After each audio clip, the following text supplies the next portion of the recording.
पिछले जो आपने वीडियो देखा बॉडी फ्लूइड एंड सर्कुलेशन का पार्ट 1, तो आप formed elements that is blood cell का पढ़ चुके हैं। पहला हिस्सा वो था आरबीसी। आज हम इस वीडियो में हमारे formed element that is the blood cell का दूसरा पार्ट पढ़ने जा रहे हैं, दैट इज ल्यूकोसाइट, जिनको आप एक और नाम से जानते हैं डब्ल्यूबीसी, व्हाइट ब्लड सेल। तो आपको टॉपिक क्लियर है कि यहां सर अपन पढ़ने जा रहे हैं ब्लड सेल, और ब्लड सेल का second part that is leucocytes. और मैं बता चुका हूं आपको बायोलॉजी में कहीं पर भी ये वर्ड आए leuco, it is for white. हमेशा ल्यूको बोला मतलब white, and cytes is for cell. तो व्हाट इज ल्यूकोसाइट्स? तो आप कहेंगे sir it stands for white cell. White cell को हम लोग क्या बोलते हैं? ल्यूकोसाइट्स। तो पहले ल्यूकोसाइट का क्लियर है, हाँ sir, also known as WBC, इनको डब्ल्यूबीसी भी बोलेंगे। फिर अभी अपन ने पढ़ा इससे पहले में आरबीसी एंड कहा रेड ब्लड सेल। बट क्या मैंने आपसे पूछा था कि वो रेड क्यों है? तो आपने कहा था सर आरबीसी के रेड होने का कारण है उसमें एक पिगमेंट होना। और मैं बार बार बोल रहा हूं आपको, बायोलॉजी में इस बात का ख्याल रखें कि कोई भी चीज कलर है तो कोई ना कोई पिगमेंट जरूर होगा। अब हमने पढ़ा लास्ट टाइम भी क्लोरोफिल, तो ग्रीन है, क्यों? तो लीव्स ग्रीन है बिकॉज ऑफ क्लोरोफिल। तो ऐसे ही आपका डब्ल्यूबीसी कलरलेस है, क्यों? क्योंकि उसमें कोई पिगमेंट नहीं है। तो अनलाइक आरबीसी जो कि कलर्ड होता है ड्यू टू हीमोग्लोबिन, हम बात करने जा रहे हैं डब्ल्यूबीसी की, तो दे आर कलरलेस। कोई कलर नहीं है, क्यों? Due to lack of haemoglobin, इनमें हीमोग्लोबिन नहीं होता है, और इसी वजह से डब्ल्यूबीसी व्हाइट ब्लड सेल कहलाते हैं, due to lack of haemoglobin. And next बात करते हैं इसकी, तो वो है न्यूक्लिएटेड। ये सब अपोजिट पॉइंट चल रहा है, आप समझना। अपन ने पढ़ा आरबीसी, तो RBC are red blood because of haemoglobin, तो ये रेड नहीं है, कलरलेस है because of lack of haemoglobin. फिर वो क्या था? ई न्यूक्लिएटेड, उसमें न्यूक्लियस नहीं था। आपको मैंने बताया था आरबीसी ने अपने आप को स्पेशलाइज्ड करने के लिए अपना सब खो दिया, गोल्गी बॉडी, एंडोप्लाज्मिक रेटिकुलम सब, तो उसमें न्यूक्लियस नहीं था। लेकिन डब्ल्यूबीसी आर न्यूक्लिएटेड सेल, ये न्यूक्लिएटेड होते हैं।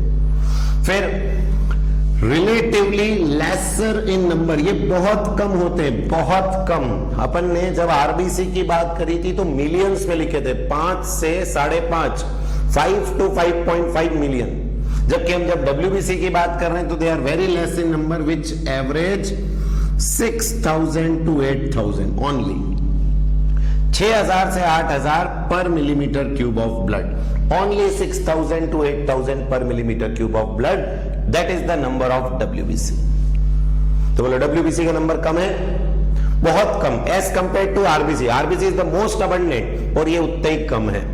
तो इसके नंबर याद रखें, 6,000 से 8,000 ये होता है। बट ध्यान रखिएगा, एक वर्ड में लिखने जा रहा हूं जिसको कहते हैं leukocytosis. And what is leukocytosis? That is increase in the number of WBC। और आपको पता है कि WBC का मेन काम क्या होता है? To fight against infection. तो अगर शरीर में किसी तरह का इन्फेक्शन हो जाता है तो WBC के नंबर बढ़ जाते हैं, और इसी WBC के नंबर के बढ़ने को कहते हैं leucocytosis, increase in the number of WBC, leucocytosis. और अब इस ल्यूकोसाइटोसिस में एक और वर्ड सिखाते हैं आपको, देखिएगा, उसको कहते हैं ल्यूकेमिया।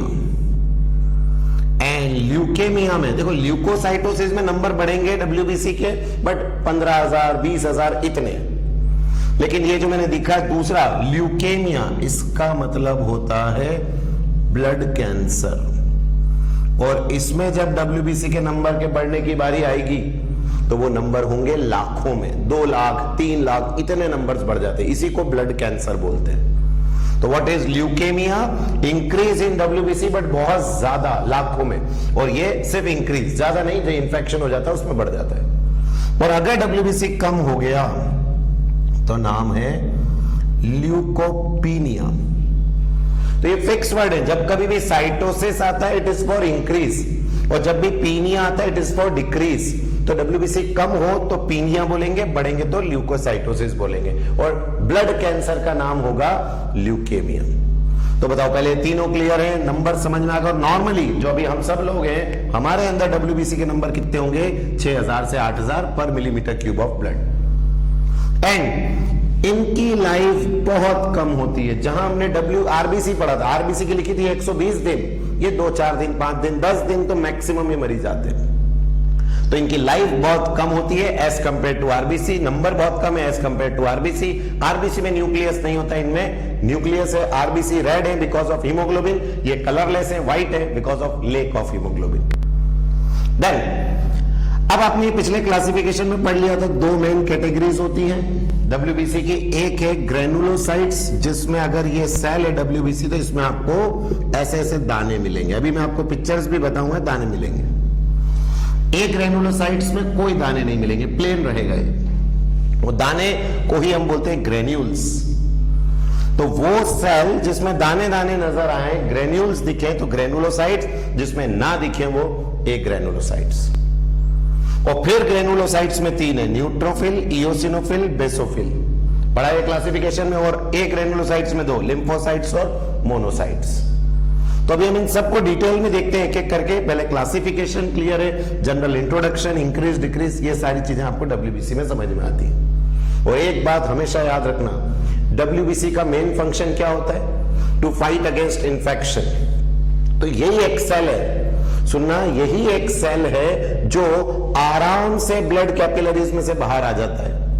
मतलब डब्ल्यूबीसी वो सेल है जो अपना क्या बदल सकता है? Shape, like amoeba. इसीलिए इसका एक नाम दिया गया अमीबॉइड मूवमेंट। अमीबा जैसा ये रहता है। और आपने सभी ने अमीबा तो पढ़ी है कि वो अपना कैसा भी शेप बदल लेता है, कहीं भी घुस जाता है, सुडोपोडिया निकाल के निकल जाएगा। तो अमीबॉइड मूवमेंट दिखाता है। और जैसे ये आपकी ब्लड वेसल्स हैं और इसमें से डब्ल्यूबीसी के बाहर आने को एक नाम देते हैं, इट इज कॉल्ड डायापेडेसिस। अभी एक पिक्चर और दिखाऊंगा मैं आपको, क्लियर होगा। बट ये वर्ड बहुत हायर लेवल का। डायापेडेसिस मतलब डब्ल्यूबीसी का ब्लड वेसल्स में से बाहर आ जाना। काहे के लिए? ताकि उस जगह ये पहुंच पाए जहां इंफेक्शन हो रहा है। डब्ल्यूबीसी का काम ही क्या है? इंफेक्शन को खत्म करना। तो इंफेक्शन की साइट पे पहुंचेगा तभी तो खत्म करेगा।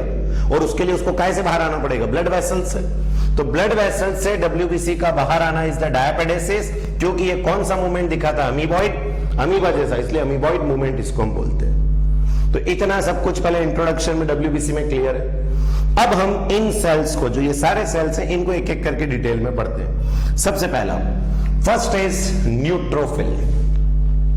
मैं आपको बता दूं, ये जो तीनों नाम है, न्यूट्रोफिल, बेसोफिल और इओसिनोफिल या एसिडोफिल, ये सब बेस्ड हैं ऑन द स्टेनिंग प्रोसीजर। आप सबको ये पता होना चाहिए कि हम अगर किसी सेल को देखना चाहते हैं लेबोरेटरी के अंदर माइक्रोस्कोप में, तो हमें उसको कलर करना पड़ता है। बिना कलर के आप कभी भी सेल को नहीं देख पाएंगे, विदाउट स्टेनिंग। तो आपको स्टेन करना पड़ते हैं। स्टेन मतलब कलर करना। तो ये जो आपका न्यूट्रोफिल है, इसका नाम न्यूट्रोफिल इसीलिए है क्योंकि ये न्यूट्रल डाइस से स्टेन होता है। Dye is used for colouring. तो कौन से डाई से स्टेन होता है? ये न्यूट्रल। बेसोफिल जो है वो बेसिक डाई से होता है। जैसे आपने नाम सुना कभी मिथाइलिन ब्लू, ये उससे स्टेन होता है। और ऐसे इओसिनोफिल, इसका नाम ही क्यों पड़ा इओसिनोफिल? क्योंकि जो एसिडिक डाई है, इसका एक और नाम होता है, आपने पढ़ा है, दिस इज कॉल्ड एसिडोफिल। तो ये एसिडोफिल और इओसिनोफिल इसीलिए बोलते हैं क्योंकि ये कौन से डाई से स्टेन होता है? एसिडिक। और एसिडिक डाई का एग्जाम्पल है इओसिन, इसलिए इसका नाम इओसिनोफिल है। तो पहले इन सबके नाम समझ में आएंगे कि sir why neutrophil is known as neutrophil? Because it stands with neutral dye. Basophil because it stands with basic dye. Acid eosinophil या acidophil because of acidic dye. तो पहला तो ये कंसेप्ट आ गया। दूसरा आपको याद रखना है इनके परसेंटेज, कि जितने भी डब्ल्यूबीसी हैं, अभी पढ़े बने 6000 से 8000, उनमें 60 से 65% न्यूट्रोफिल होते हैं। तो क्या बोलो, मोस्ट अबंडेंट हो गए डब्ल्यूबीसी में। जितने भी डब्ल्यूबीसी हैं उनमें सबसे ज्यादा न्यूट्रोफिल होते हैं, सबसे ज्यादा। ये परसेंट याद रखें, मैं फिर कह रहा हूं कंपटीशन में काम आता है। और कभी कभी आपने अपनी ब्लड रिपोर्ट कराई हो, ब्लड टेस्ट, तो आप ब्लड टेस्ट में देखना आपको मिलेगा। ब्लड टेस्ट में एक नाम होता है CBC, complete blood count. Complete blood count CBC बोलते हैं। उसमें ये न्यूट्रोफिल और इनके नंबर आते हैं। और अगर आपको कोई बीमारी हो गई या इन्फेक्शन हो गया है तो ये न्यूट्रोफिल के नंबर बड़े हुए आ जाएंगे।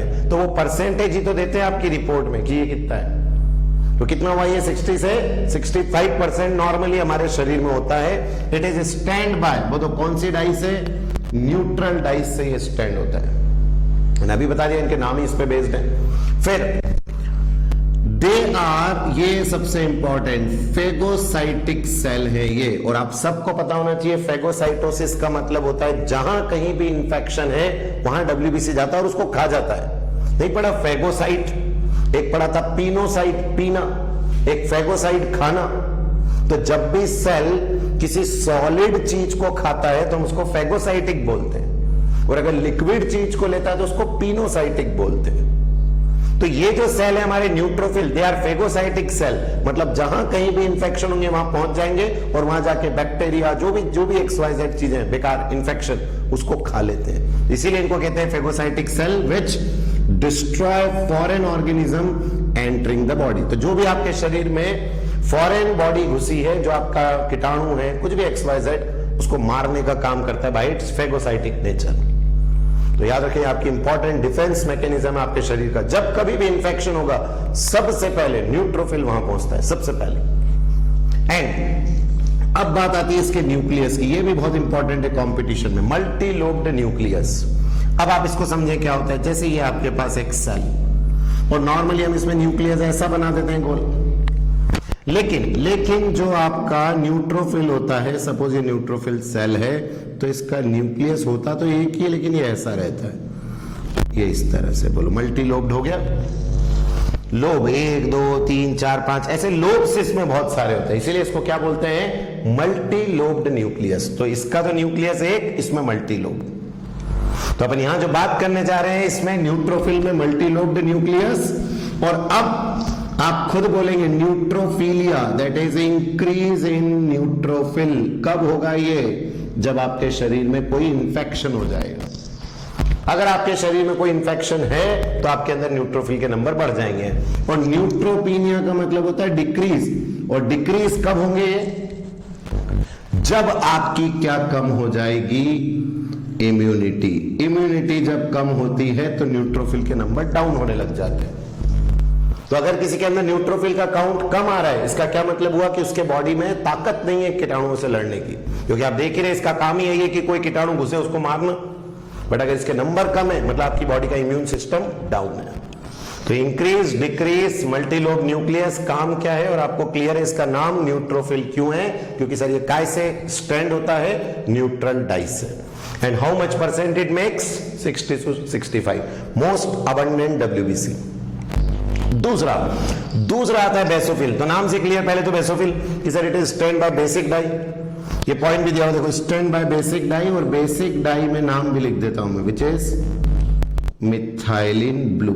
मिथाइलिन ब्लू डाई से ये स्टैंड होता है, और इसीलिए इसमें जो ग्रेन्यूल्स आएंगे, दाने जो अपन आ रहे हैं ग्रेन्युलोसाइट्स, वो ब्लूइश कलर के दाने दिखते हैं। फिर जहां ये सबसे ज्यादा था, ये यहां लीस्ट इन नंबर है, ओनली 0.5 से 1%, ओनली, बहुत कम। जहां सबसे ज्यादा न्यूट्रोफिल, उसी में बेसोफिल सबसे कम हो जाता है। Only 0.5 to 1% of total WBC बनाता है। एंड बेसोफिल सिक्रीट क्या बनाता है, हिस्टामिन निकालेगा, सेरोटोनिन और हिपैरिन।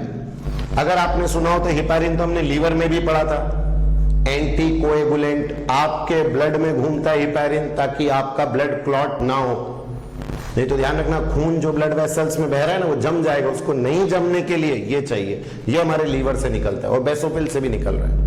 और ये जो है हिस्टामिन, सेरोटोनिन, ये सब इंफ्लामेशन के कैरियर है, इंफ्लामेटरी मीडिएटर्स बोलते हैं हम इनको। अब आप कहीं सर ये क्या होता है इंफ्लामेशन, मच्छर ने काटा, लाल लाल हो जाता है जहां मच्छर काटता है, तो वो जो लाल हो रहा है उसी को आप इंफ्लामेशन बोलते हैं। बट जब मच्छर आपको काटेगा तो उसने कोई पॉइजन आपके शरीर में डाला, अब उसको डिस्ट्रॉय करना है, तो उसको डिस्ट्रॉय करने के लिए वहां पर किनको इकट्ठा करना होगा, WBCs को, न्यूट्रोफिल, इन सबको। तो इन सबको बुलाने का काम, बेसोफिल लड़ता नहीं है, ये बुलाने का काम करता है। तो ये जो निकालता है ना हिस्टामिन, सेरोटोनिन, ये सब मैंने क्या कहा, क्या कहलाते हैं, इंफ्लामेटरी मीडिएटर्स। ये पूरे ब्लड में फैल जाते हैं और सारे WBC जो न्यूट्रोफिल, मोनोसाइट, लिम्फोसाइट सबको इकट्ठा करते हैं, और फिर वो आके इंफेक्शंस को खत्म करते हैं। तो इसका रोल सिर्फ बुलाने में है, ये खुद कुछ नहीं करता है। तो ये सिर्फ क्या सिक्रीट करेगा, हिस्टामिन, सेरोटोनिन। ये याद रखना, मैं फिर कह रहा हूं कंपटीशन में भी बहुत काम का है।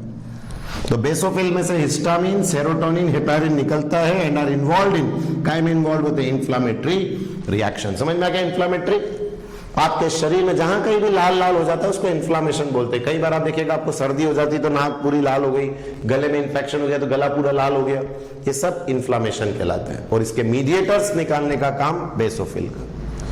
और ये क्लियर ही है कि it is stand by which dye, basic dye, जिसका नाम है मिथाइलिन ब्लू। तो परसेंट नंबर क्या सिक्रीट करता है और क्लियर है। इसको क्यों बोलते हैं ग्रेनुलोसाइट? दाने दिखेंगे ब्लू कलर के because of basic dye. Third है आपका इओसिनोफिल, जिसको हम कह रहे हैं एसिडोफिल। और अब ये कितना परसेंट बनाता है? नॉर्मली 2 से 3%। बट याद रखना इओसिनोफिल का एक बहुत इंपॉर्टेंट है, अगर आपके शरीर में किसी भी तरह की एलर्जी है, चाहे धूल से है, चाहे किसी खाने की चीज से, XYZ कोई सी भी एलर्जिक रिएक्शन है, तो इसके नंबर बढ़ जाते हैं। ये 10-20% तक पहुंच जाता है। तो एलर्जी के टेस्ट में बहुत इंपॉर्टेंट है ये। तो अगर किसी व्यक्ति में इसके नंबर बढ़े हुए आ रहे हैं, और आपसे कंपटीशन में क्वेश्चन भी आता है एलर्जी में कौन सा सेल बढ़ा हुआ आएगा, जवाब इओसिनोफिल। और फिर उस कंडीशन को कहते हैं इओसिनोफिलिया। जैसे वहां था ना न्यूट्रोफिलिया, वैसे ये इओसिनोफिलिया हो गया। तो इओसिनोफिल के नंबर बढ़ना कब बढ़ेंगे? During allergic reactions. किसी भी तरह की एलर्जी में बढ़ जाता है। नॉर्मल कितना है? 2 से 3, उस टाइम 10-20% तक पहुंच जाता है। फिर क्या काम है इसका? Resist infection and also associated with allergic reaction. Main आप एलर्जिक रिएक्शन ही ध्यान रखें। और मैं आपको बोल चुका हूं इसका नाम इओसिन क्यों है, because it is stand with which dye, acidic dye. और एसिडिक डाई के बाद जो ग्रेन्यूल्स बनेंगे, उनके जो डॉट डॉट्स आएंगे, वो कौन से कलर के आएंगे? पिंक कलर के, या रेडिश, रेड और पिंक कलर के डॉट्स आने लग जाते हैं। तो आपको eosinophil clear, basophil clear, neutrophil clear. तीनों कौन से सेल है sir? They all are granulocytes. और जिनमें दाने दाने नहीं होंगे वो अगले में देखते हैं। पहले ये 3 तरह के सेल, WBC का इंट्रोडक्शन इतना समझ में आता है, नोट करो इसको।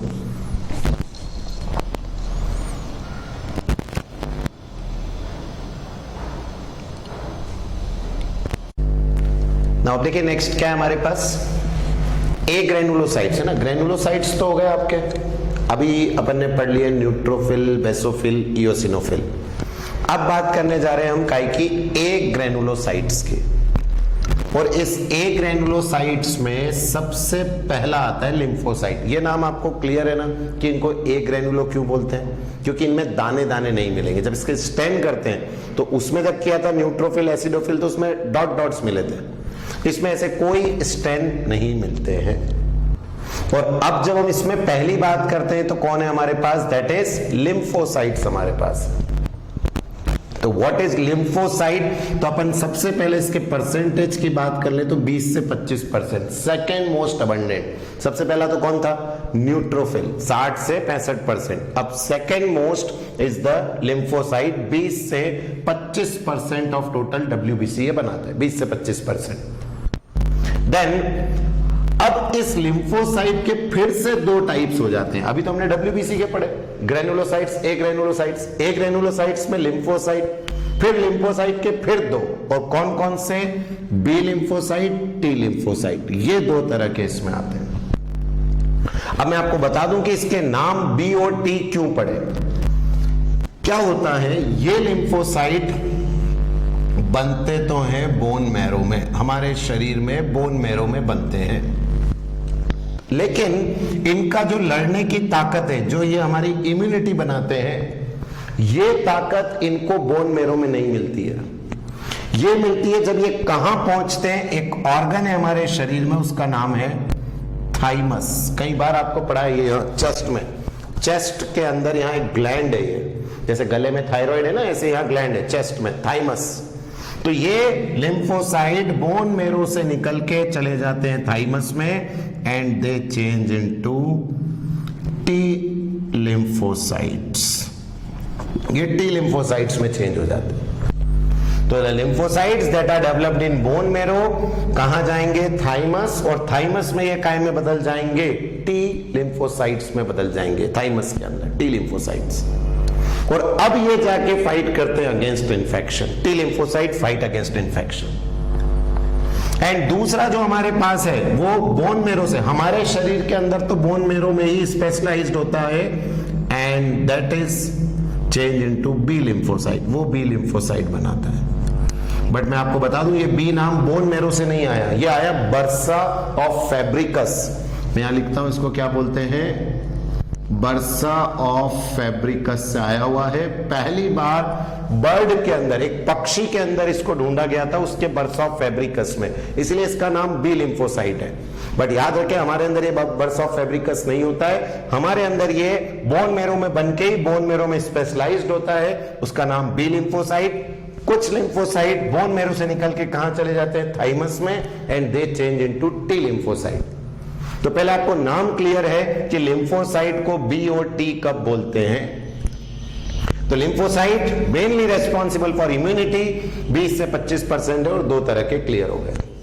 नाउ फिर से देखिएगा, प्ले एन इंपॉर्टेंट रोल, मैंने कहा ना सबसे इंपॉर्टेंट रोल है in making immune system of our body. तो आपकी जो इम्यूनिटी का सबसे मेन कंपोनेंट यही है। जो आपका इम्यून सिस्टम बनता है वो बिकॉज ऑफ लिम्फोसाइट बनता है। क्यों?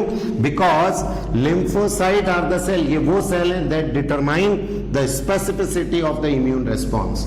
एक बात बताओ, आपके शरीर में कोई दूसरा बॉडी गई, दैट इज फॉरेन ऑर्गेनिज्म, तो हमारे शरीर को कैसे पता चलेगा कि हमारा नहीं है? तो वो लिम्फोसाइट को ही पता चलता है। तो लिम्फोसाइट ही ऐसा एक सेल है हमारे शरीर में जो डिस्टिंग्विश कर पाता है between self and non self, कौन अपना है और कौन पराया। अगर अपना है तो वो उसको कुछ नहीं करेगा, जैसे ही कोई नॉन सेल्फ आया दूसरा, वो उसको खाने लग जाएगा। तो यही तो इम्यून सिस्टम है कि to eat foreign bodies, bacteria, virus, इन सबको खाना।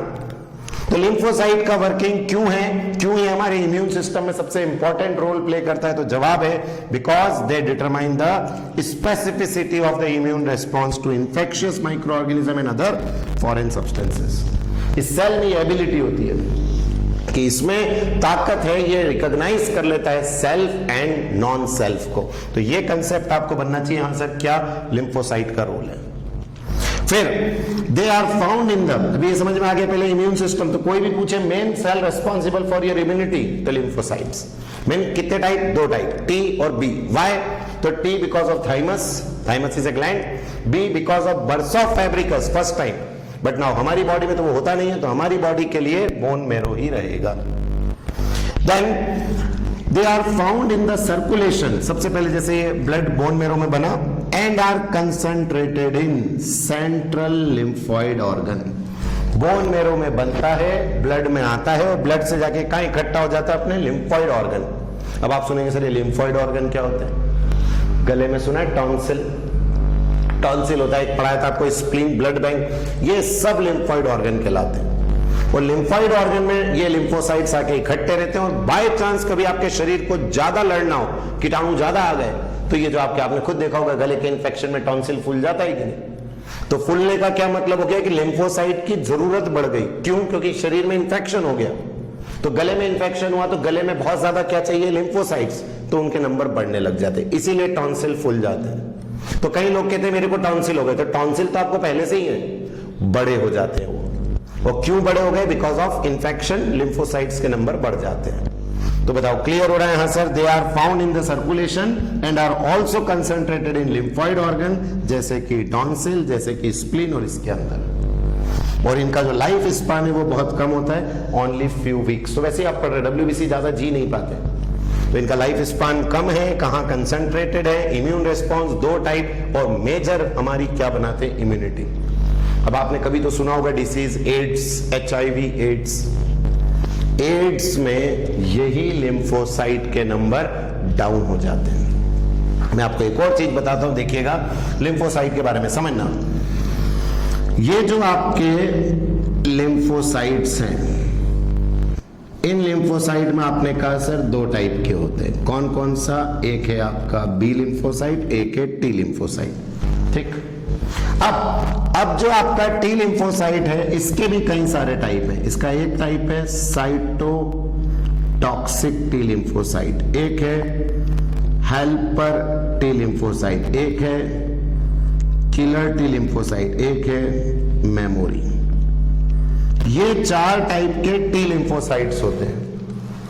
अब इनमें ये जो आपको दिख रहा है हेल्पर, ये कम हो जाता है इन एड्स। तो एड्स में जो आपने सुना है acquired immunodeficiency, immune system down, it is because of this helper T lymphocyte. और एक आपने कई बार पढ़ा है छोटी क्लासेस में कि अगर हम एक वैक्सीन लगा लेते हैं, वैक्सीन समझते हैं जैसे चिकन पॉक्स की वैक्सीन आती है, पोलियो की वैक्सीन आती है, तो वैक्सीन के लिए कि हमारा शरीर कैसे लड़ लेता है, तो उसके लिए रिस्पॉन्सिबल है मेमोरी, याद रखने वाले सेल। तो आप इसको आगे अगले चैप्टर में डिटेल में पढ़ेंगे, बट आपको दिमाग में क्लियर है हाँ सर, हेल्पर टी लिम्फोसाइट कम होते हैं एड्स में, और जो वैक्सीन है, वैक्सीन में जो वर्किंग का मोड है वो किसकी वजह से, बिकॉज ऑफ मेमोरी सेल की वजह से। तो ऐसे इसका क्लासिफिकेशन बनता है। और ये बी सेल से मॉडिफाई होता है, उसका नाम है प्लाज्मा सेल, और ये प्लाज्मा सेल बनाता है एंटीबॉडीज। कई बार आपने सुना होगा सर एंटीबॉडीज। तो plasma cell secrete antibodies and that antibody fight against infection. और ये वाला जो है आपका साइटोटॉक्सिक है, लड़ने का काम करते हैं। तो दो तरह की इम्यूनिटी है ये लिम्फोसाइट में भी, टी और B. B lymphocyte fight through antibodies, T lymphocyte fight through this cell. Then तो क्लियर है आपका, इतने में आपको समझ में आएगा। फर्स्ट पार्ट क्लियर हो गया लिम्फोसाइट्स वाला। अभी अब सेकेंड सेल है, देखिए मोनोसाइट। लिम्फोसाइट क्लियर हो गया, दोनों टाइप समझ में आ गए। अब है मोनोसाइट्स, जो कि 6 to 8% ऑफ टोटल डब्ल्यूबीसी है। सबके परसेंटेज याद करना है। न्यूट्रोफिल सबसे ज्यादा था, लिम्फोसाइट उसके बाद, बेसोफिल सबसे कम, इओसिनोफिल 2 से 3% और ये 6 to 8%। और द मोस्ट इंपॉर्टेंट देखिए मोनोसाइट में, ये सारे डब्ल्यूबीसी में सबसे बड़ा होता है, largest cell of all blood cell, सबसे बड़ा होता है मोनोसाइट। और जैसा न्यूट्रोफिल का काम था ना कि जहां इंफेक्शन हुआ वहां पहुंच के कीटाणु को खा लो, बस वही काम आपके मोनोसाइट का भी है। इसलिए they are again with cell phagocytic cell, they also do the process of phagocytosis, that means eat करने का काम ये करते हैं। तो बताओ फेगोसाइटिक सेल क्लियर हो जाएगा ये भी। देन अब ये इंपॉर्टेंट है, ध्यान से समझना नहीं तो कंफ्यूज हो जाओगे। After development in the bone marrow, bone marrow में बना, they enter blood circulation, blood circulation में आया, and then it move into tissue, और वहां जाके ये बदल जाता है एक सेल जिसको कहते हैं मैक्रोफेजेस। कई बच्चों को बोलते हैं मैक्रोफेजेस आर डब्ल्यूबीसी, तो बोलते सर पूरे क्लासिफिकेशन में तो आया ही नहीं, कहां से डब्ल्यूबीसी हो गया। तो क्लासिफिकेशन में है ए ग्रेनुलोसाइट्स, ए ग्रेनुलोसाइट्स में है मोनोसाइट, और मोनोसाइट का ही मॉडिफिकेशन है मैक्रोफेजेस। तो बोलो क्या मैक्रोफेजेस अगर कोई कहे कि दे आर फेगोसाइटिक सेल तो बनता है आप सभी को, तो बोलो आ जाएगा सभी को, नोट करो।